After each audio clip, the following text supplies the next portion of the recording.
하나님 말씀 시편 1편입니다. 구약 성경 805면 시편 1편 1절에서 6절까지 말씀입니다.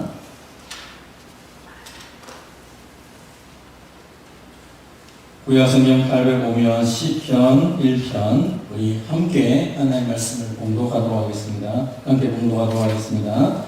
복 있는 사람은 악인들의 꾀를 따르지 아니하며 죄인들의 길에 서지 아니하며 오만한 자들의 자리에 앉지 아니하고 오직 여호와의 율법을 즐거워하여 그의 율법을 주야로 묵상하는도다.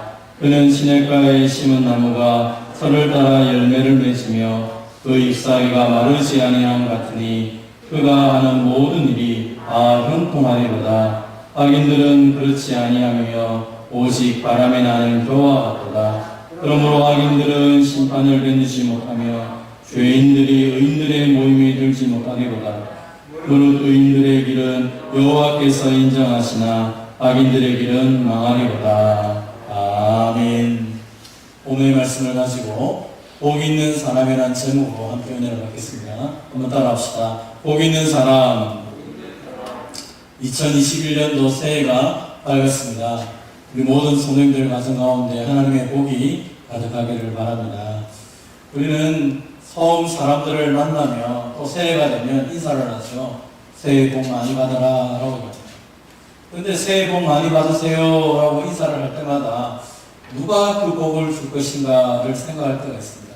내가 이렇게 많이 빌면 저 사람이 복을 많이 받을 것인가, 아니 다른 사람이 나에게 새해 복을 많이 받아라 라고 말을 해주면 정말 새해 복이 많이 주어지는가, 그런 생각을 할 때도 있죠. 한 해를 돌아보면 참 어렵고 힘들었습니다. 그렇지만 2020년 한 해를 생각해보면 하나님 은혜를 주셔서 이 한 해를 지나왔고, 무엇보다도 함께하는 성도님들이 계셨기 때문에 하나님의 교회를 섬겨가며 또 이 한 해를 즐겁게 지나온 것 같습니다. 아마 2021년도 안에도 하나님께서 우리에게 또 큰 은혜를 주실 것입니다. 올해 우리 교회 표어는 구하라, 찾으라, 두드리라는 이 마태복음 7장 7절의 말씀을 가지고 새롭게 시작하기로 합니다. 우리 한번 따라해 봅시다. 구하라, 찾으라, 두드리라. 그래서 올 한 해 동안 이 말씀 붙잡고 구하고 찾고 두드릴 때에 하나님께서 우리에게 많은 기대 응답을 주시고 또 개인적으로 많은 간증이 있는 복된 한 해가 되기를 바랍니다. 사실은 이미 우리가 이렇게 하나님께 구하고 찾고 두드릴 수 있는 놀라운 권세를 주신 것만 해도 우리는 복된 사람이죠. 하나님을 아버지라 부르고 그 아버지 앞에 나의 소원을 알고 그 하나님이 사랑하는 자녀에게 귀한 것을 주시겠다 약속하셨으니까 우리는 어쩌면 가장 행복한 사람일 것입니다. 기도할 수 있는 것만 해도 가장 큰 복인데 성경은 우리에게서 말합니다. 너는 행복한 사람이다. 여호와의 구원을 너같이 얻은 백성이 누구냐라고 말씀을 하죠. 사실 이스라엘 백성들이 성경을 보면 하나님께서 얼마나 이 백성들을 사랑하시고 구원하셨는지를 보게 됩니다.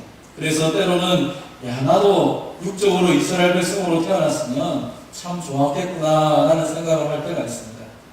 그렇지만 이 이스라엘 백성뿐 아니라 하나님은 우리에게 너희가 복되다라고 말씀을 하고 있죠. 오늘 아까 우리가 성시교독에서 에베소서 1장을 함께 낭독했는데 거기 보면 그렇게 말합니다. 하나님 곧 우리 주 예수 그리스도의 아버지께서 그리스도 안에서 하늘에 속한 모든 신령한 복을 우리에게 주시되, 이미 하나님께서 예수님 안에서 우리에게 하늘에 속한 모든 신령한 복을 주셨다라고 선언을 하고 있어요. 그래서 이미 저와 여러분 하나님께 복 받은 자인 것입니다. 하나님이 우리를 향해서 너는 복되다, 너는 복 있는 사람이다 라고 선언을 해주셨기 때문에 얼마나 큰 복된 사람입니까? 더군다나 기도하며 하나님을 가까이 하며 살아갈 수 있는 그 복을 덤으로 주셨기 때문에 우리는 우리 스스로를 생각할 때 나는 참 복 있는 사람이구나 라고 생각하며 선언을 할 수 있어야 됩니다. 예수님도 산상보원에서 첫 번째로 증거했던 내용이 뭡니까? 복이 있나니 너희가 복된 사람이다, 너희가 복된 사람이다 라고 선언을 하고 있지 않습니까? 오늘 우리가 읽었던 시편 1편도 마찬가지입니다. 구약 성경을 가장 집대성하고 요약했던 가장 중요한 책으로 말하는 이 시편의 첫 마디가 복 있는 사람은 이렇게 되어 있습니다. 성경 전체가 우리를 향하여서 당신은 복 있는 사람입니다 라고 선언을 하고 있습니다. 그런데 오늘도 이 한 해를 시작하면서 성도님들 가운데 나는 복 있는 사람이 아니라 나는 복이 필요한 사람이고 여전히 내 인생에는 저주와 어려움이 있어 라고 생각하는 분들이 있습니다. 오늘 말씀을 붙잡으십시오. 하나님은 우리를 향하여 선언하셨습니다.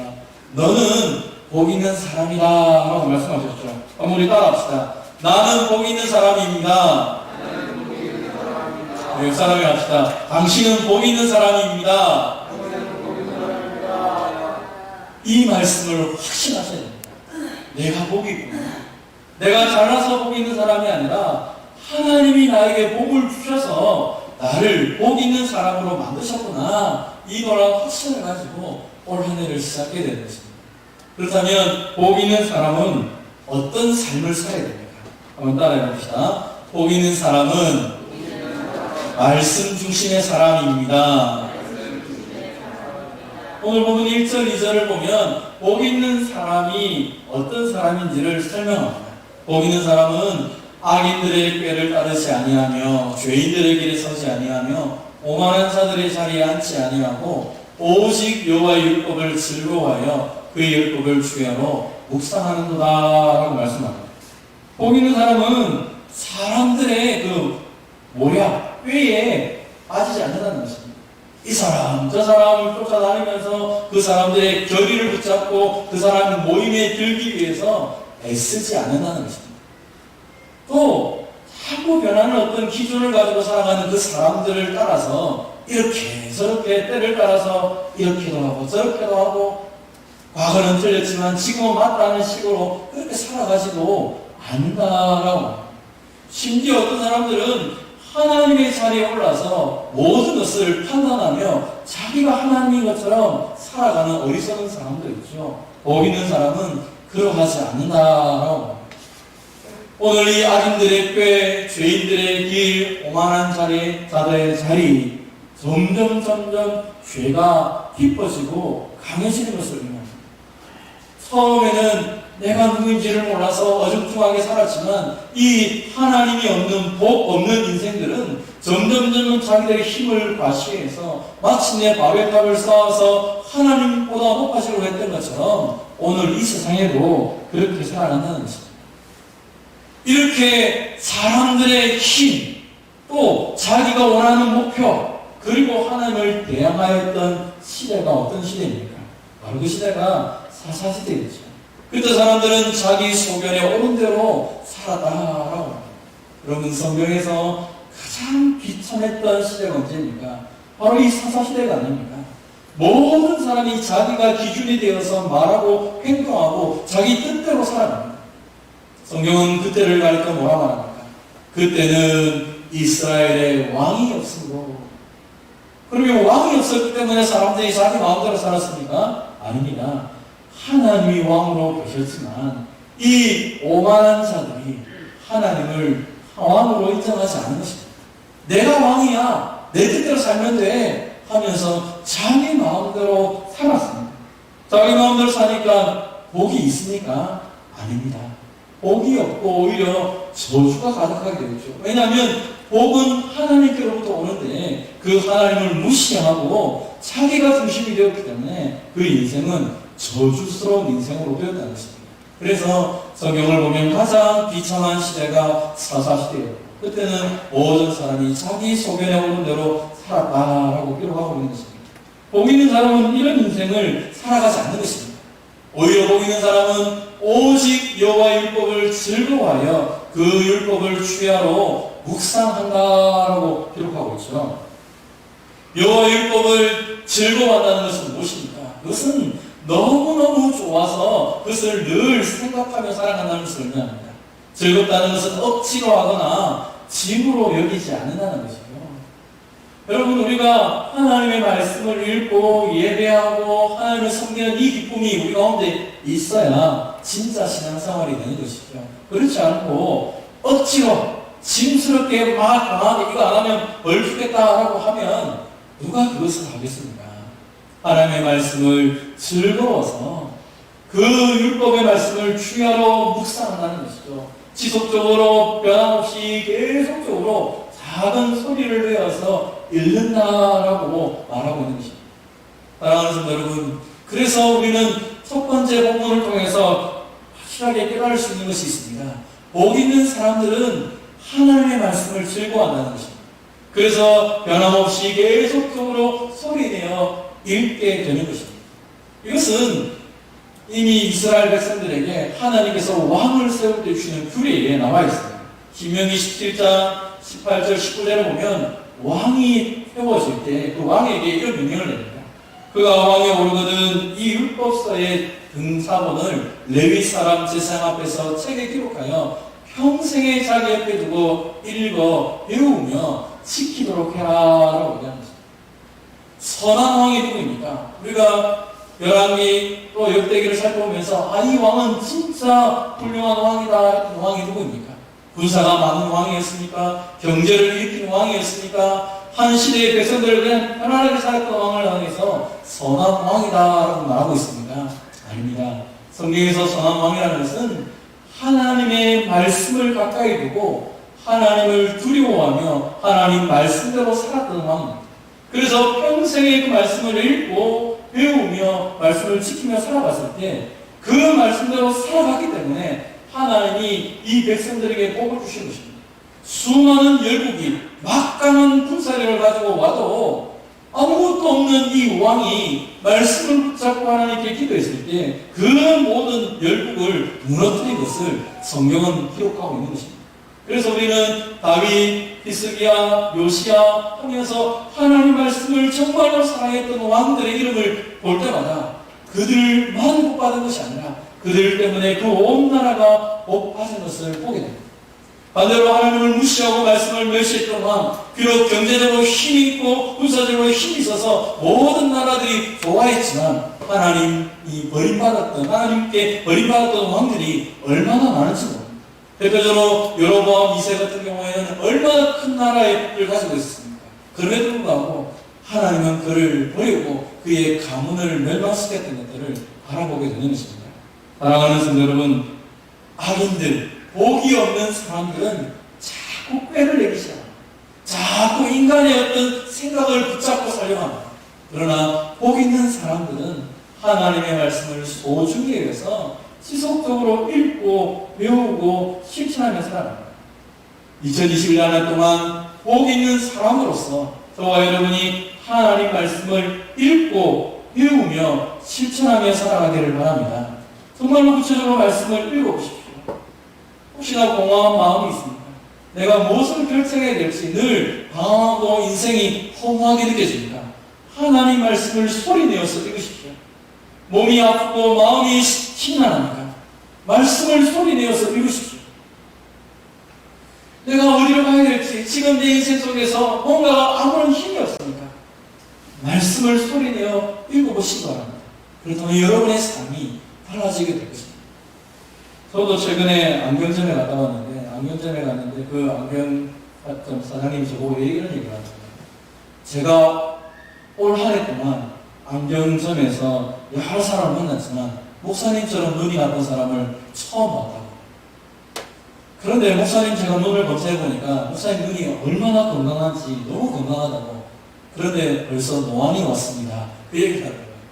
그래서 제가 눈은 건강한데 노안이 와서 성경을 보려고 하면 저도 성경이 잘 안 보이죠. 그래서 약간 이제 좀 보기 좋도록 안경을 맞추어서 지금 보고 있는데 마음속에 그런 생각이 자꾸 드는 거예요. 야, 한 살이라도 더 젊었을 때 말씀을 더 많이 읽었으면 더 많이 읽어야 되겠다. 이런 각오가 자꾸 생기는 거죠. 사랑하는 성도 여러분, 우리는 언제든지 말씀을 읽을 수 있다고 생각합니다. 그런데 우리의 육신이 한계가 있어서 말씀을 읽는데 제한이 되더라는 것입니다. 아무리 좋은 눈을 가지고 있어도 점점 눈이 나빠지기 시작합니다. 아무리 좋은 귀를 갖고 있어도 점점 귀가 나빠지기 시작하더라는 것입니다. 눈이 선명할 때, 귀가 잘 들릴 때 말씀을 소리내어서 읽으십시오. 그리고 아이고 나는 지금 목사님 말씀처럼 이미 노안이 와서 성경이 잘 안 보여요 하시는 분들이 있습니까? 그러면 귀가 살아있기 때문에 말씀을 틀어놓고 들으십시오. 하나님의 말씀을 보고 읽고 듣고 배우면서 그 말씀을 마음에 담아둘 때 그 말씀이 우리 인생을 복되게 할 것입니다. 올 한 해 동안 하나님의 말씀을 읽고 즐거워하여서 그 말씀 중심적으로 살아가는 저와 여러분이 되시기를 주님의 이름으로 축원드립니다. 두 번째, 복 있는 사람은 어떤 사람입니까? 한번 따라합시다. 복 있는 사람은 시냇가에 심은 나무와 같은 사람입니다. 오늘 본문에 보면 하나님의 말씀을 즐거워하여서 주야로 묵상하는 그 사람을 가리켜 이 사람은 시냇가에 심은 나무와 같은 사람이다. 그래서 철을 따라 열매를 맺으며 그 잎사귀가 마르지 아니하기 때문에 그가 하는 모든 일이 다 형통하리라 라고 말씀하고 있는 것입니다. 우리는 시냇가에 심은 나무에 대해서 별 그렇게 잘 관심이 없습니다. 왜냐하면 우리나라는 나무가 어디에 있든지 다 잘 자라기 때문에 심지어 산꼭대기에 있어도 나무가 잘 자랍니다. 비가 잘 오는 나라고 땅이 비를 잘 흡수해서 나무에게 충분히 물을 주는 나라이기 때문에 어디든지 심겨져도 나무가 잘 생장합니다. 그런데 이 팔레스타인 땅은 그렇지 않습니다. 비가 오면 바로 땅이 흡수를 해서 물이 싹 빠지게 됩니다. 그래서 비가 오면 그 틈을 따서 식물들이 막 꽃을 피우고 막 성장을 합니다. 그러다가 비가 싹 그치고 메말라버리면 나무들과 꽃들이 다 시들어버리는 거죠. 그래서 푸른 나무를 보는 것이 팔레스타인에서 그렇게 쉽지가 않습니다. 그런데 시냇가에 심겨진 나무를 보면 그 나무는 어떤 경우가 돼도 푸르고 열매를 맺기 때문에 사람들은 그 시냇가에 심은 나무를 보면서 참 복되다라는 이야기를 많이 한다는 것입니다. 오늘 이 본문을 예레미야 17장 7절 8절은 좀 더 명확하게 설명을 하고 있습니다. 물가에 심어진 나무라는 것은 그 뿌리를 강변에 뻗치고 있기 때문에 더위가 올지라도 두려워하지 아니하며 그 잎이 청청하며 가무는 해에도 걱정이 없고 결실이 그치지 아니한다라고 얘기하는 거죠. 가뭄이 오든지 바람이 불든지 상황이 어떤지 간에 물가에 심겨진 나무는 두려워하지 않는다는 것입니다. 더워도 뿌리로부터 물을 충분히 빨아들이기 때문에 잎이 청청하다는 것입니다. 아무리 가물어도 결실을 한다는 것입니다. 이 물 때문에 그런 일이 벌어지는 것입니다. 예레미야 17장 7절 8절은 이 물가에 심겨진 나무가 바로 여호와를 의지하며 여호와를 의뢰하는 사람이라고 말합니다. 시편 1편에서는 그 사람이 바로 복 있는 사람, 하나님 말씀 중심으로 살아가는 사람이라는 것이죠.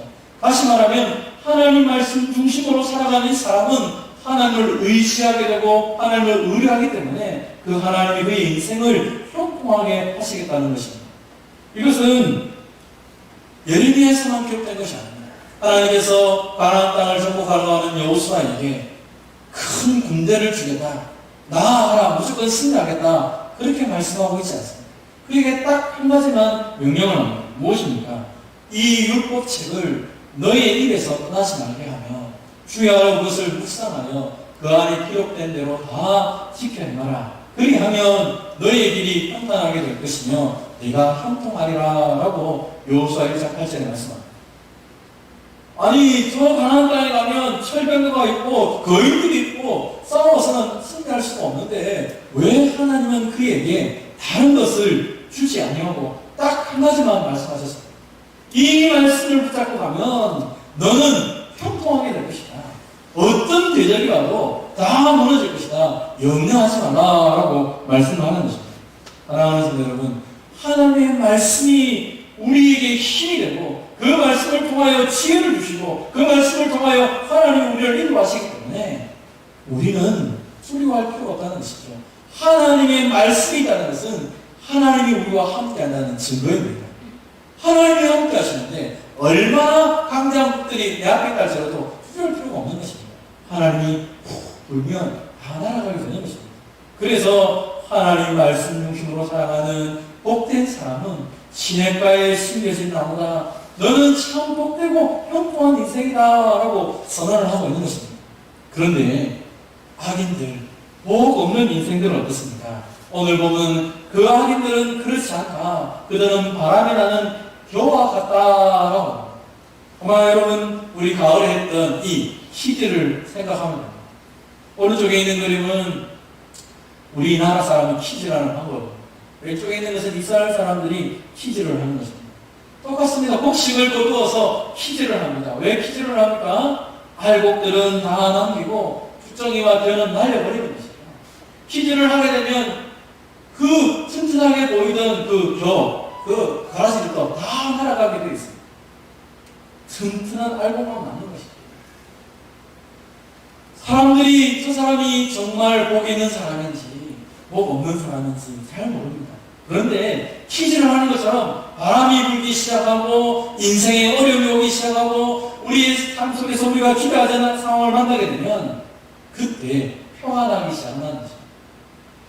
바람이 불고 가뭄이 오고 그 힘든 순간이 올 때 물가에 심겨지지 않는 청청하고 열매를 많이 맺습니다. 그러나 이 겨와 같은 존재들은 바람에 다 날아가 버리고 마는 것이죠. 아무것도 없는 것입니다. 그래서 복 있는 사람은 어려우면 어려울수록 세월이 가면 갈수록 더 푸르고 풍성한 열매를 맺는 사람이 되는 것이죠. 그래서 우리는 어려움이 올 때, 우리 인생에 시련이 올 때, 저 사람이 복 있는 사람인지 복 없는 사람인지를 금방 구별하게 되는 것입니다.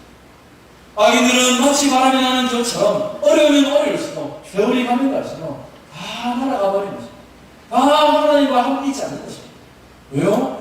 그들은 처음에는 강한 것처럼 보이고 대단한 것처럼 보이지만 그 속에 말씀이 없고 하나님이 없기 때문에 그 어려움 때문에 다 날아가 버린 인생이 되고 마는 것입니다.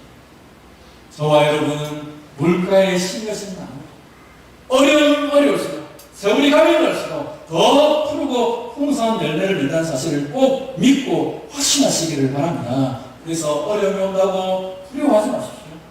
내가 세월이 가면서 몸이 약해지고 내 인생 가운데 속에서 주님 만나기를 가까울수록 우리는 더 빛나가는 사실을 꼭 기억하시기를 바랍니다. 열매는 추수하기 직전이 가장 아름다울 때입니다. 우리 인생 속에서 하나님을 만나기 바로 그 직전이 가장 아름다운 순간인 줄 믿고 날마다 내 인생 속에서 내가 물가에 심겨진 나무구나. 그래서 이 어려움을 오히려 더 즐기며 살아갈 수 있구나. 그 확신 가운데 살아가는 저와 여러분 되시기를 주님의 이름으로 축원드립니다. 마지막 세 번째로 따라합시다. 복 있는 사람은 하나님의 인정을 받는 사람입니다. 그래서 이렇게 살아가는 사람에 대해서 하나님은 두 가지로 이야기합니다. 의인들의 길은 여호와께서 인정하시나 악인들의 길은 망하리로라. 의인들의 길은 여호와께서 인정하시나니, 인정하신다 이 단어를 히브리어로 보면 보살피신다, 인도하신다, 돌보신다라는 뜻이에요. 왜 우리 인생이 그 물가에 심겨진 나무가 되어서 철 따라 열매를 맺고 잎이 청청하고 그렇게 살아갈 수 있었습니까? 여호와께서 보살펴 주시고 인도하시고 돌봐주셨기 때문에. 무엇을 통해서요? 하나님의 말씀을 통해서 우리를 돌봐주시는 것입니다. 시험이 올 때는 그 시험을 감당할 힘을 주시고 또 감당하지 못할 때는 말씀을 통하여 피할 길을 주시고 넉넉히 이길 수 있는 힘을 주셔서 또 한 번 그 시험을 넘어갈 수 있도록 하나님 우리를 지켜주시고 인도하셨다는 것입니다. 그래서 오늘 우리 집사님이 찬송했는데 시편 23편에 다윗이 고백한 것처럼 여호와가 나의 목자시니 내게 부족함이 없습니다. 하나님이 내게 말씀을 주시고 나를 인도하시고 때를 따라 적절하게 푸른 초장 쉴 만한 물가로 인도하시고 심지어 사망의 음침한 골짜기를 가더라도 주님의 지팡이와 막대로 나를 지켜주시니까 내가 부족함이 없는 것입니다. 원수 앞에서 상을 차려주시고 기름으로 내 머리에 부으셨으니 내 잔이 넘치나이다.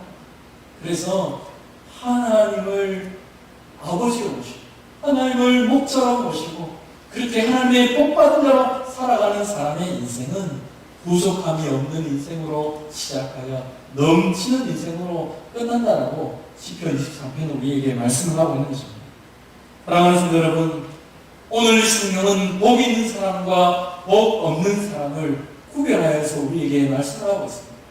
그래서 오늘 우리에게 너희가 복 있는 사람이기 때문에 이러한 삶을 살아야 되고 복 없는 인생을 쫓아가서는 되지 않는다라고. 복 없는 인생들은 사람의 교회, 사람의 모임, 세력, 거기에 관심이 많습니다.